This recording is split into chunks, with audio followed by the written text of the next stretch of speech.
रोहन ने तबले पर जोर से चाबी पटकी। मेटल की चाबी लगती की मेज से टकरा कर उखली और फिर वही रुक गई। रोहन ने अमान की तरफ दिखा और कहा, अमान, दुनिया में सिर्फ पैसा बोलता है। अमान अपनी जगह से हिला नहीं। उसने अपनी चाय का कप उठाया, एक घूंट भरा और धीरे से मुस्कुराया। अमान ने तबले पर रही ग्लास को पकड़ा और बोला, रोहन, पैसा जेब में होता है पर रिश्ते दिल में। रोहन ने अपनी कुर्सी पीछे डाकली और कादा हो गया। वो कमरे में तेजी से 4 कदम चला और खिड़की के पास जाकर रुक गया। उसने बाहर सड़क पर चलती गाड़ियों की बेहद को देखा। अमन वही बैठा रहा। उसने अपना हाथ तबले पर रखा और उंगलियों से लगती पर थपथपाने लगा। रोहन ने पलट कर अमन को होरा। दोनों के बीच की खामोशी बांधने लगी। रोहन ने फिर से अपनी बात दोहराई, पैसा ही सब कुछ है अमन। अमन ने अपना सर झुकाया और हल्की आवाज में बोला, जब खाली होगी तब रिश्ते ही काम आएंगे। रोहन ने कोई जवाब नहीं दिया, बस अपना हाथ अपनी जेब में डाला और दूसरी तरफ देखने लगा। दोनों दोस्त एक ही कमरे में थे, लेकिन दोनों की सोख के बीच एक हैरी लाकर खिंच चुकी थी। वक्त बीत गया। रोहन ने शहर के किनारे एक बड़ी फैक्ट्री खाली कर ली।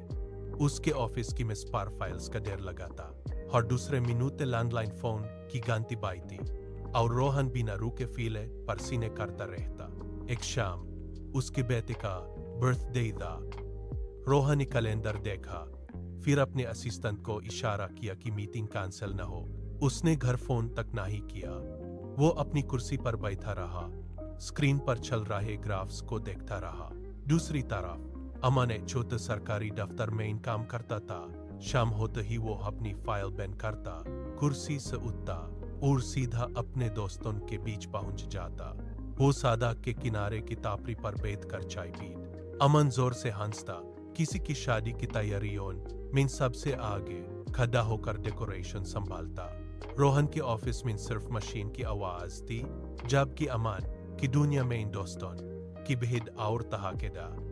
एक की जेब बाहर रही थी, दूसरे का दिल। 1 साल बाद बाजार में भारी मंदी आई। रोहन की फैक्ट्री की मशीनें एक एक करके बंद हो गई। फैक्ट्री के बड़े गेट पर ताला लटक गया।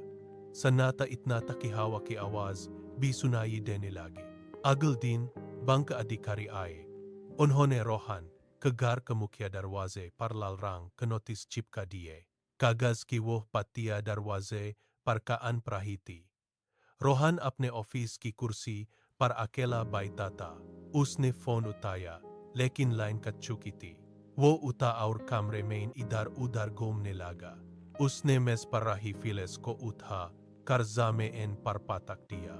तभी उसके सीने में एक तेज चुभने वाली जलन उठी। वो अपनी कुर्सी की तरफ झुका, लेकिन पैर लटका गए। उसने मेज का किनारा पकड़ने की कोशिश की, पर हाथ फिसल गया। रोहन जमीन पर गिर गया। उसका हाथ सीने पर था, उंगलियां कारपेट को नोक रही थी।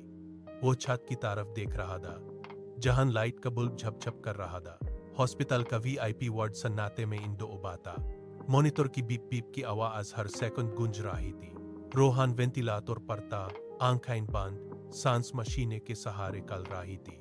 एक नर्स आई। उसने बेड के पास बिल की स्लिप रखी और बिना देखे बाहर चली गई। बिजनेस पार्टनर्स के फोन बंद।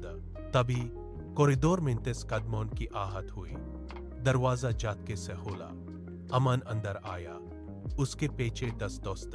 अमन ने डॉक्टर का हाथ पकड़कर जोर से कहा, इसे कुछ नहीं होना चाहिए, जो चाहिए वो लाऊंगा। अगले दिन जब रोहन को उनकी जरूरत पड़ी, अमन और उसके दोस्तों ने लेने लगा दी।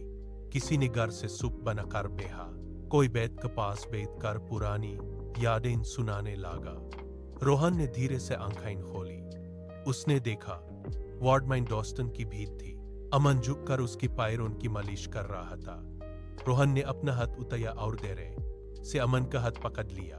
कुछ दिन बाद हॉस्पिटल से डिस्चार्ज मिलते ही रोहन सीधा अमन के घर पहुंचा। उसके पास अब कोई बांग्ला या गाड़ी नहीं बाची थी।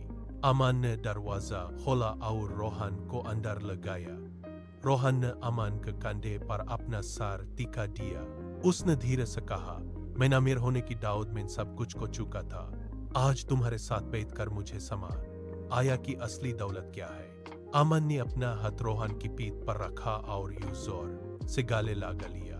रोहन ने अपनी पुरानी डायरी निकाली और उसमें इन लिखा, पैसा सिर्फ एक साधन है, पर रिश्ते ही जीने का मकसद है। उस दिन के बाद रोहन ने कभी पैसे को रिश्तों से ऊपर नहीं रखा। वह अब हर शाम दोस्तों के साथ बैठता है। उसके घर में इन अब दोस्तों की हंसी गूंजती है।